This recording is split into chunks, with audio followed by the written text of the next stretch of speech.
Hi there. I'm here today with Professor Anthony Reddie, who is a leading scholar in Black theology and decolonial thought, and he's really passionate about decolonial education. So today we're going to be discussing decolonial thought and this concept of decentering whiteness, which seems to be a long-standing legacy that impacts the modern day. And has its roots in colonialism. Anthony, it's a pleasure to have you on this platform. I'm really looking forward to having this discussion with you. So could you start by telling the audience a bit about yourself and your background? Yeah, indeed, absolutely. I was born and brought up in Bradford, West Yorkshire. Although I've lived for 36 years in Birmingham, this is still a Yorkshire accent. So as they say, often said that you can take the man out of Yorkshire, but you can't take Yorkshire out of the man. So I'm still a Yorkshire man in exile, I guess. I'm the eldest of four children. My parents came from the Caribbean in 1957 and 1959, respectively. So I'm part of the Whiteness generation.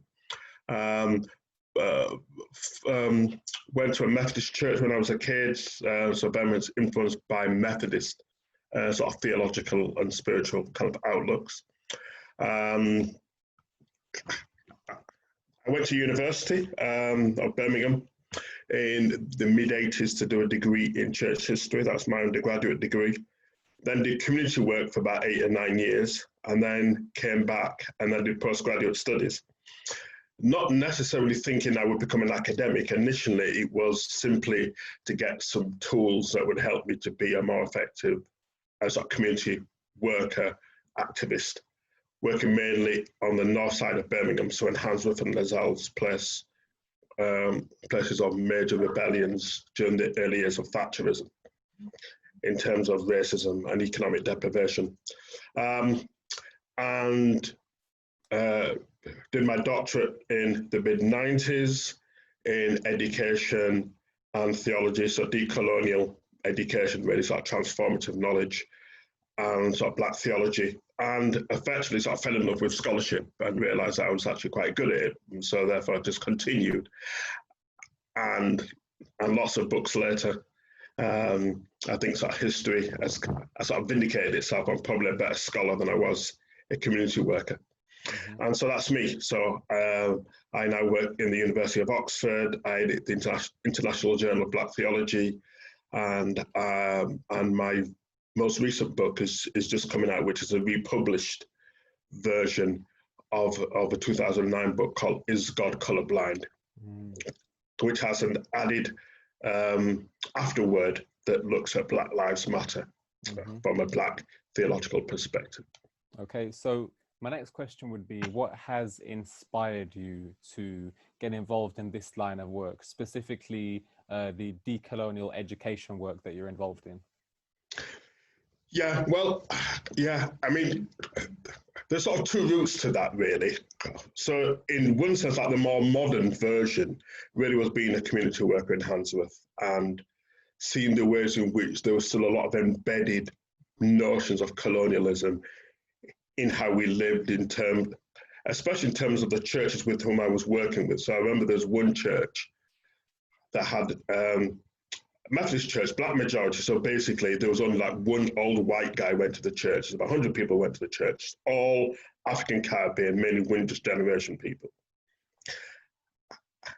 And yet in that church, we still sang the same old hymns that the colonials taught us. And most crucially in the vestry, which is like the place where like, the minister or the preacher would kind of have their office and where they would prepare themselves before worship, was a picture of a white Jesus, blonde hair, blue eyes, in a congregation that was all Black. Anyway, so I was agitating that to have this picture of Jesus moved.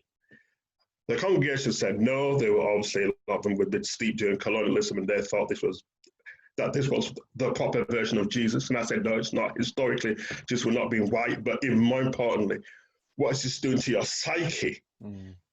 To have as your revered divine presence, it's in the image of the people who have oppressed you and the people who have told you that you are second best, last best, whatever. Anyway, so like, they refused. Anyway, so when I was leaving to go and study at the University of Birmingham, I decided that as my parting gift to them, I would kidnap Jesus. So basically, I went into the office and took Jesus down and I put him in the boot of my car and drove off. Obviously, with hindsight, the mistake I had made is that because I've complained about this Jesus so often, like when they turned up and saw Jesus had gone, they immediately knew who had taken him. Anyway, so I get a delegation coming to my house and Anthony, like, we know you've taken Jesus, now give him back.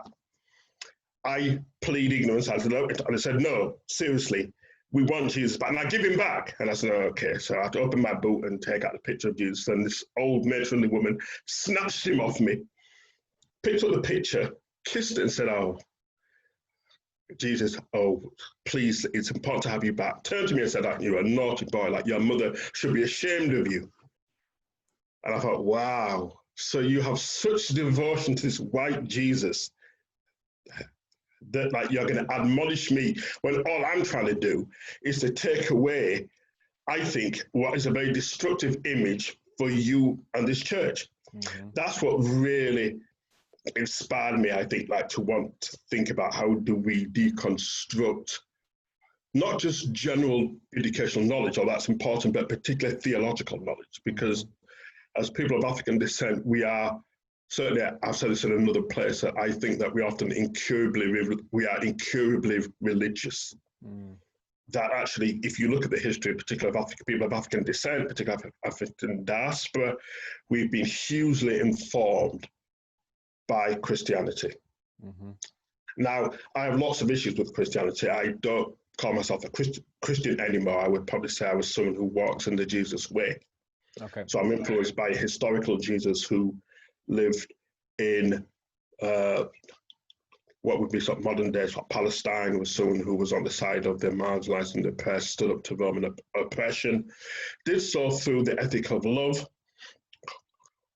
but was still insisting a form of resistance to colonialism and to oppressive power. That's the person I follow. I'm not necessarily interested in all the doctrines and all the rules that go with it alongside that.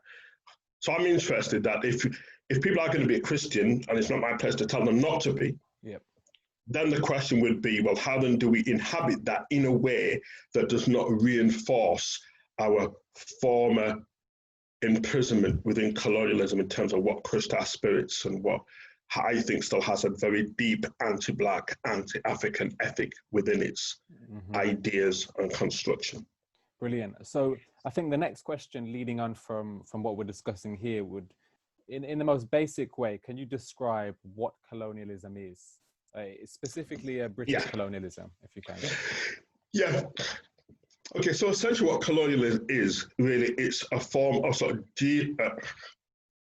geographical and political and cultural form of expansion. So essentially, you take over someone's country, you insert your political, particularly your political control of that country. So essentially, what apparatus they have for running the country are ones that are controlled by yourself. So for example, my parents come from down under Jamaica. 1694, right through to 1962, that island is controlled by Britain. So the Governor General, so the person who has ultimate power, is appointed by London. So London controls Kingston. So therefore, not only is there political control, but then there's cultural control. So for example, like the education is European, it's English education. So when I was growing up and I would ask my parents about Jamaica, they knew nothing about Jamaican history. They knew all about British history. So my mum could tell you about pounds and shillings and pence and Nelson and Wellington, and the Duke of Wellington and the wars against Napoleon. And she could tell you about Queen Victoria. She knew everything about English education, English history, because that is what was taught in schools in Jamaica. So therefore they use pounds, shilling and pence, even to the point whereby, this is probably before your time, because like you're a bit young, but I still remember the days when post offices and shops would close half day on a Wednesday. That was a long, we don't do that anymore, but that was like a long tradition. But here's the thing, that was started in England, but they did it in Jamaica. Britain goes to war against Germany. Jamaica and various other parts of the Caribbean and Africa have no argument with Hitler. But because they're part of the empire, they are also at war Yeah. with Germany because they're part of the empire. And therefore, what empire also does is it uses the colonialism, it uses the resources of the people. So a sense like you take over the country, you install your values and your political machinery, you take over it culturally, but also, and crucially, you use their resources in order to empower yourself and to enrich yourself. So essentially that's colonialism. So our topic today is colonialism and decentering whiteness. So where does this notion of whiteness come from, and how is it linked to colonialism? Yeah, so whiteness really comes out of this notion of the continent of civilization, which is really Europe. So Europe sees itself as being the apex of civilization, going right back to the Greeks, and then the Romans, then obviously like the Roman Empire. The notion of Europe itself really kicks in with the crowning of Charlemagne as the first Holy Roman Emperor. So basically, so you got political power through the empire and the Habsburgs. Now, all of Europe is white at this point, but of course, like they don't name themselves as white because their life, as far as they're concerned, is normal. It's the apex of civilization. It's when they begin to travel east, so the so-called Orient, as it was called in those days, and they see other cultures that A, are not Christian, and B, the people are not white like them, that they then define themselves as normal, and these other people are the other, so that there's a whole kind of work around Orientalism that was developed by a guy called Edward Said, a Palestinian philosopher who talks about this thing about Europeans going east and seeing Asia, and this notion of Orientalism, this otherness. These people are just not like us. Yeah. Then they travel south into Africa, and of course that then becomes even more distinct in terms of these Africans who are not like them with their dark skin. Added to that, there's already a inbuilt sense of suspicion against dark-skinned people, largely through the interaction through Spain with their fight against the Moors, and the Moors are Africans, North Africans, but Muslims as well. So essentially, whiteness then becomes this way of defining what makes Europe or Europeans special and different from the people who are encountering beyond its shores. Now, when you then add to that notion of expansion, so empire, so as the Europeans begin to travel to Africa, they then go across to the so-called New World in the Caribbean and the Americas, and again meet other people who are not white and have other religions. So those encounters then lead to this sense of, firstly, whiteness being better. So also when the construction of race is an idea of fixed biological differences is created, it always has white at the top and black Africans at the bottom, and then various other people in between. So whiteness then comes out of this construction of travel. Its links therefore to empire and colonialism is because obviously what white people then also have is this sense of what's called manifest destiny. It's this sense of, which actually comes out of the Bible as well, particularly the Old Testament, of this sense of people believing that they have a special relationship with this Christian God. And this Christian God then helps them to justify acquiring other people's land on the basis of civilizing it. So there's a famous explorer called David Livingstone. And David Livingstone goes to what now would be modern day Zambia and Zimbabwe. In those days would be called Upper and Lower Rhodesia. And basically, he then comes back to Britain. I think it's about 1876. He gives a talk in Oxford and says that the base of the British Empire is the 3 C's: commerce, civilization, and Christianity. So think about that. So Christianity becomes the religion by which you civilize these people. So you make them more into your own image. Broadly speaking, European. So you got all the European powers: French, Portuguese, the Spanish, Germans. All of them have empires. What makes Britain distinctive is that Britain has the biggest one. Yeah, yeah, yeah. At its peak, it's a quarter of the world. Mm-hmm. At its peak, it's about 25%, and it goes right from the farthest east, so New Zealand, Pacific Islands, Australia, Mm-hmm. right through to Canada. And it was said at its peak that the sun never set on the British Empire.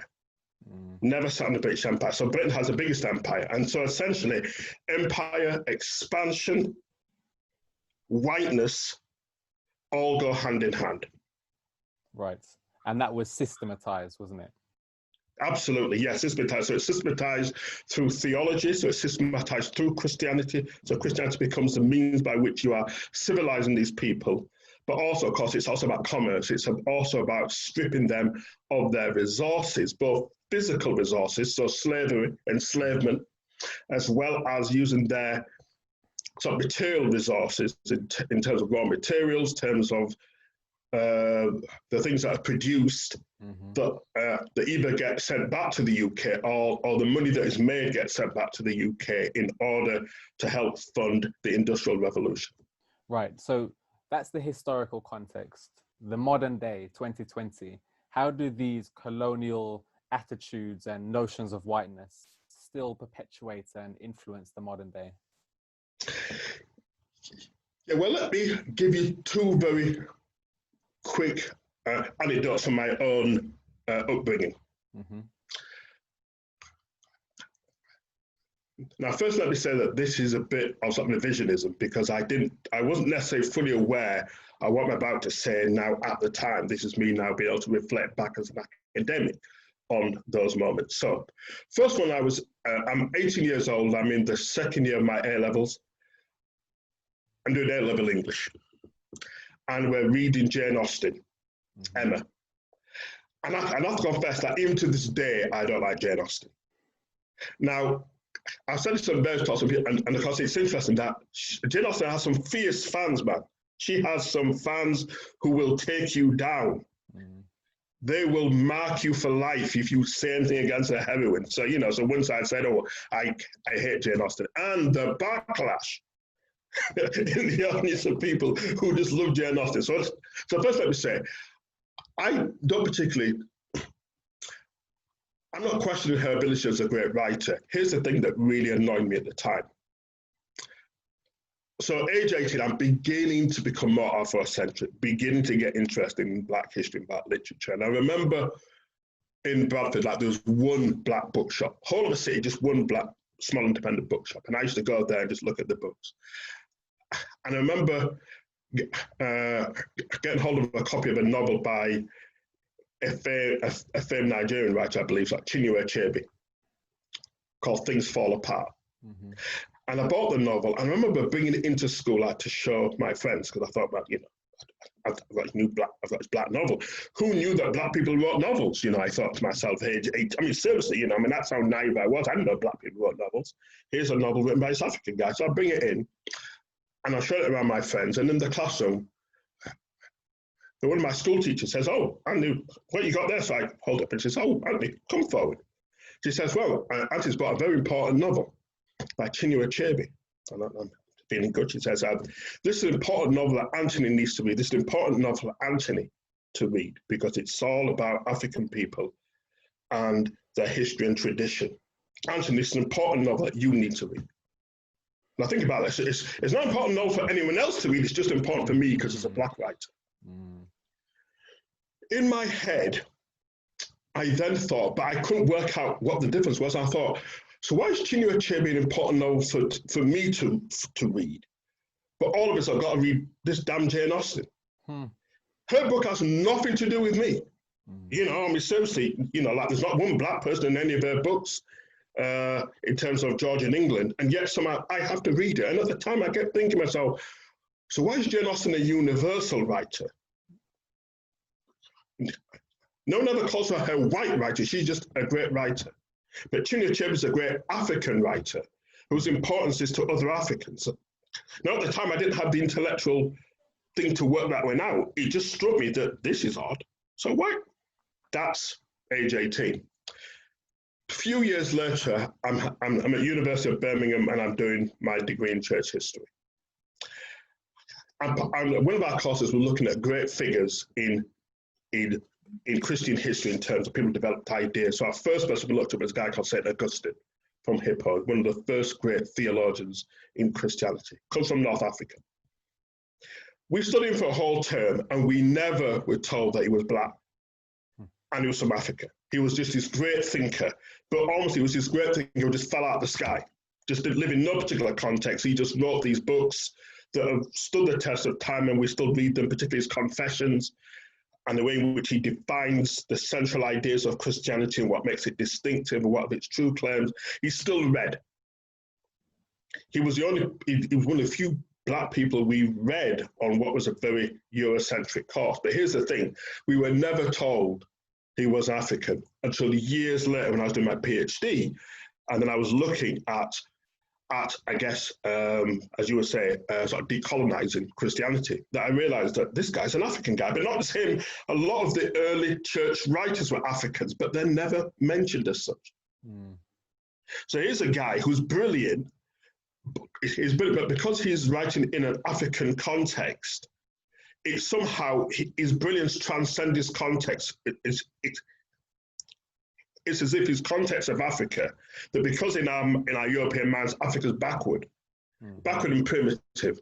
Therefore, if Africa's backward and primitive, but this guy's a genius, then clearly his genius must transcend the backwardness of the place he comes from. So therefore, we don't learn anything about where he comes from, we just learn him in isolation. Okay. Same term, but later on, towards the end, we look at Martin Luther. Mm-hmm. As one of the architects of the Reformation. He's in Germany. Now, here's the opposite.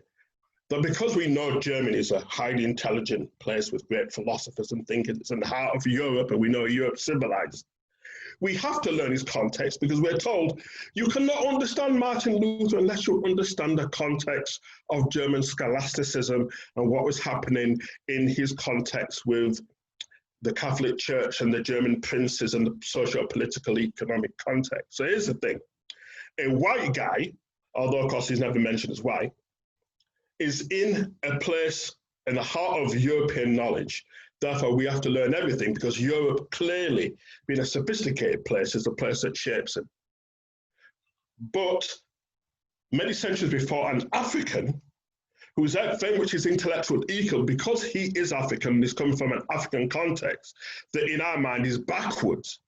That context can clearly play no part in his intellectual formation, therefore we don't need to know it. Mm. And not only that, we don't even need to know that he's an African. Right. That is still often how church history is taught. Church history is still taught with those frameworks. So what that tells you is that even though colonialism in its classical political sense has largely ended, those ideas that still elevate certainly whiteness and European aesthetics and thinking and sees Africa as backward and barbaric and unsophisticated. Mm-hmm. Those ideas are still permeating in our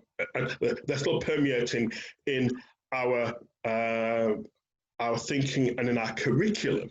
Mm-hmm. To the point whereby there's still the elevation of whiteness and there's still at best, the disregard of African perspectives, and at worst, it's complete invisibility. So this is one very, very quick addition. So during the pandemic, and Britain needs to build, obviously it needs to expand its health resources to deal with the number of people who are struggling with the coronavirus. That we build this temporary hospital, and we call it what? We call it Nightingale.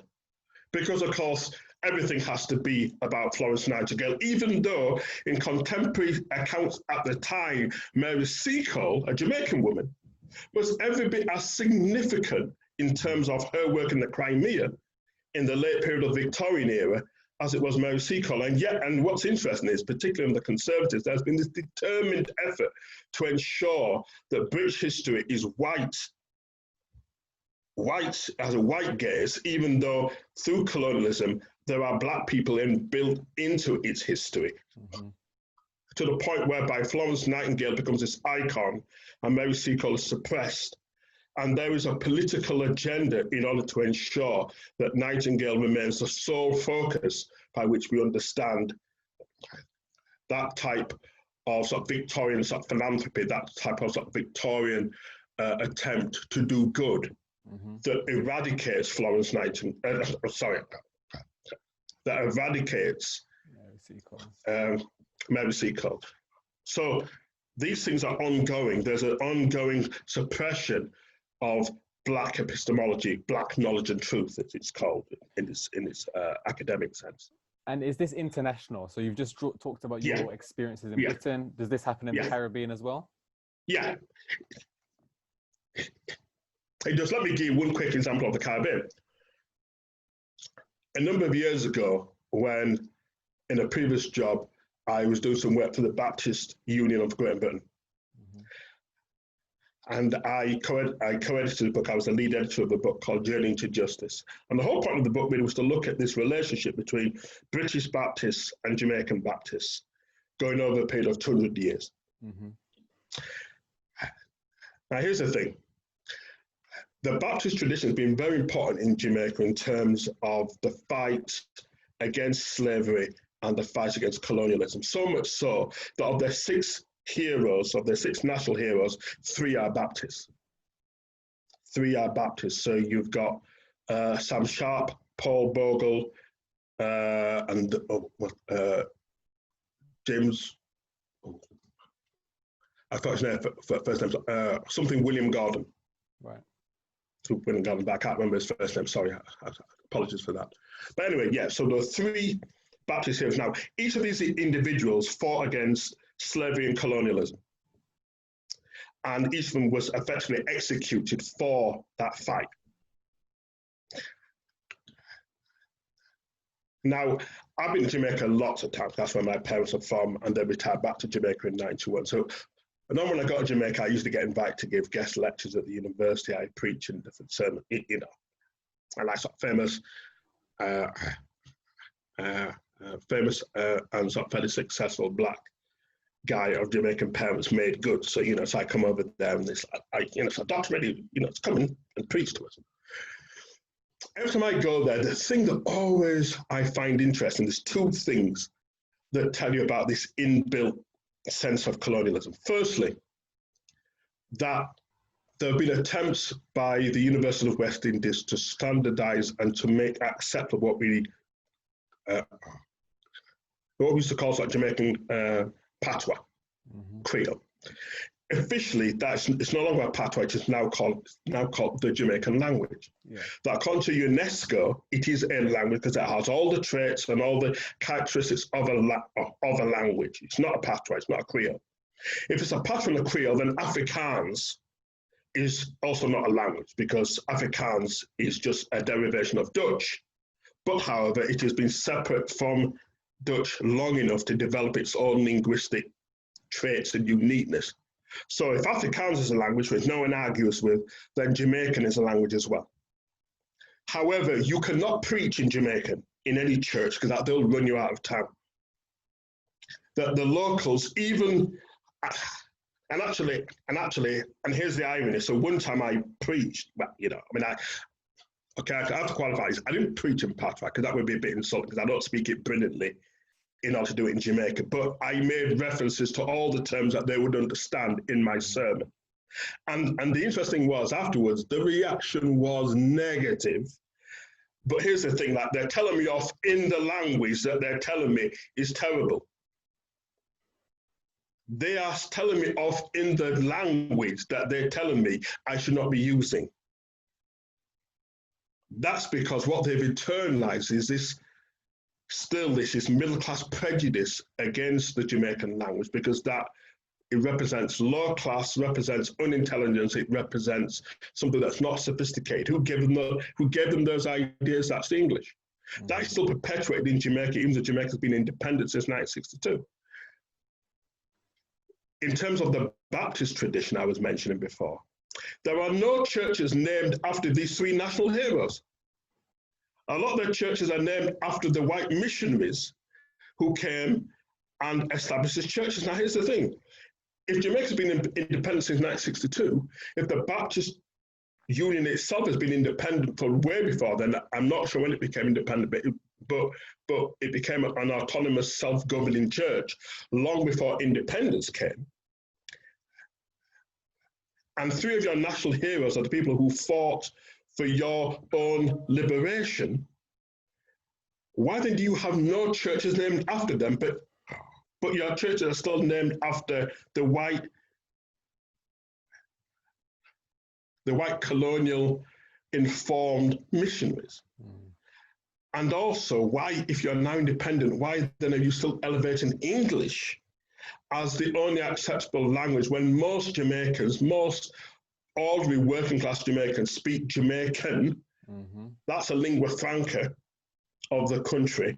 That is effectively the real language, but yet somehow it is so demonized that even to speak it and even to use in any particular polite middle-class context is still to get ridiculed. So, for example, like the former Prime Minister, Portia Simpson, I think, yeah. That oftentimes, actually, even my own family, I heard people would snigger because sometimes, like, she would speak and she might slip into a bit of Jamaican, and it's like, oh God, look at her, she's our Prime Minister. So what? She's a black woman in Jamaica speaking Jamaican. That tells you that although colonialism has ended, its impact is still in the psyche and the culture of the people even now. Yeah. Wow. Yeah, that's that's powerful. I've had that experience myself of being told to speak properly whenever I dip into Jamaican, and it's very powerful. Okay, I want to approach the last segment of this podcast now, and I want to talk about solutions. So we're going to start in the UK and then the Caribbean. So in the UK, what solutions are there, in your opinion, to decolonize and decenter whiteness? Well, I think as an educationist, one of the most obvious things is about decolonizing the curriculum. British history, for example, is rich and it is complex. There are what scholars call narratives and counter-narratives. So every particular version you look at, there is an alternative perspective, an alternative story that is often suppressed or ignored. A way, therefore, of decolonizing the curriculum is simply to say in every particular subject, whatever area we look at, what are the stories that have not been told? What are the accounts that have been overlooked? Some of those are about African people. A lot are about, certainly being sort of linked to class. These are the stories that belong to people who are marginalized and dispossessed, really, within our particular sort of geopolitical kind of framework. So, for example, in theology, given those examples I've just said about St. Augustine, if you look at the birth of Christianity, it's the oldest church is the Ethiopian Orthodox Coptic Church. That's the oldest version. Actually, so therefore, when people say to me, well, actually, Christianity is a white religion, I say, well, technically it's not, actually.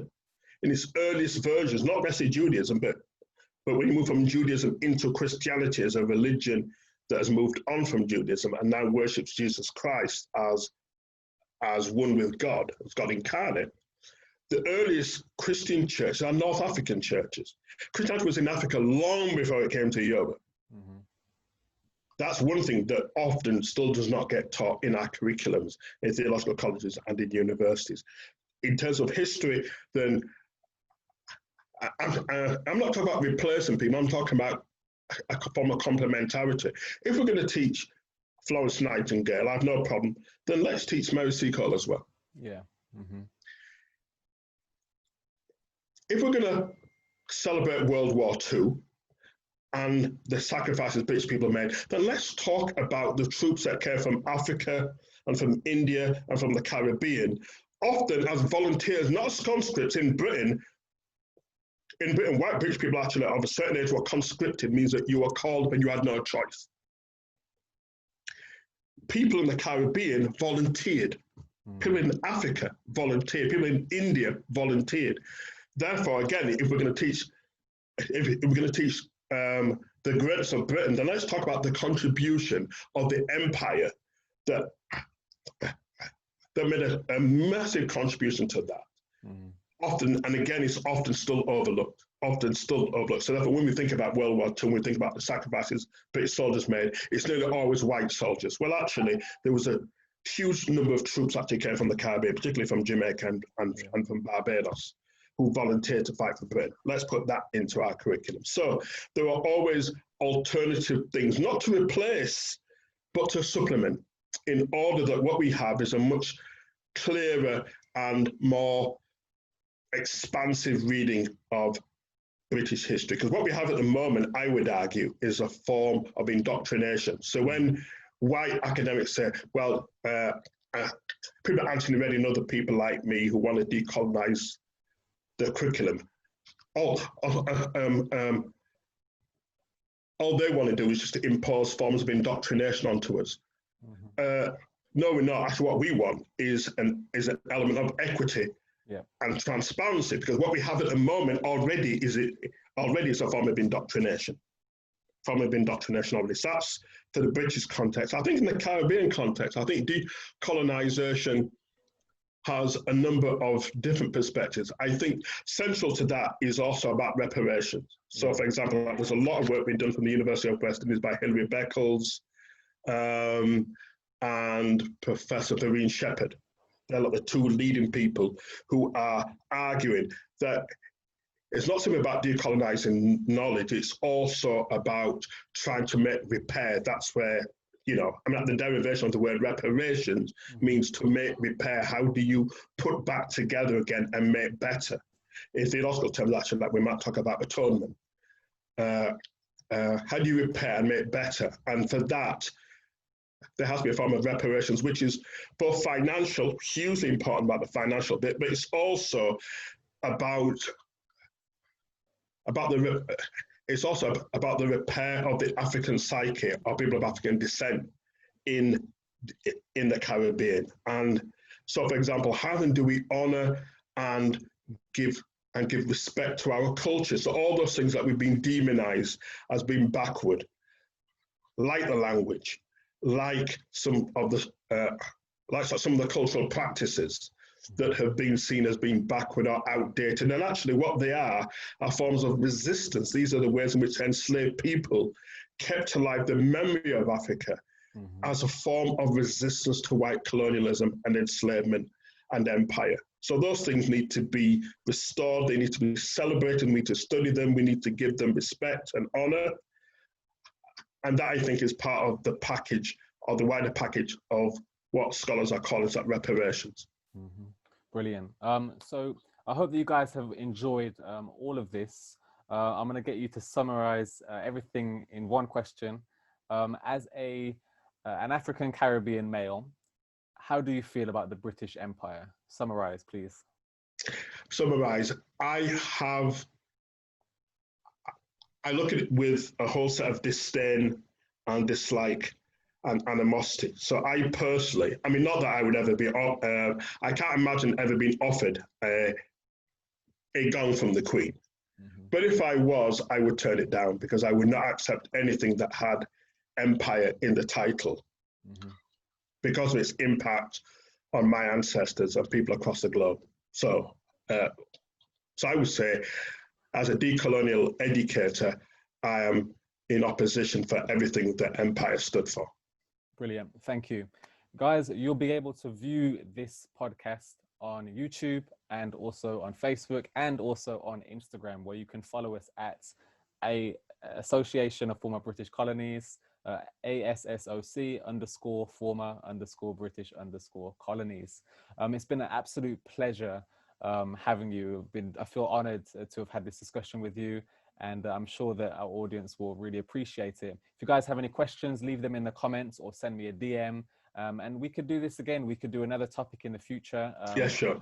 So this is a really important topic, and it's really important to get different perspectives on the empire and how it has really influenced people's lives still in 2020. So I thank you for that. And yeah, it was a real pleasure. Goodbye for now, guys. Goodbye. Take care, everyone.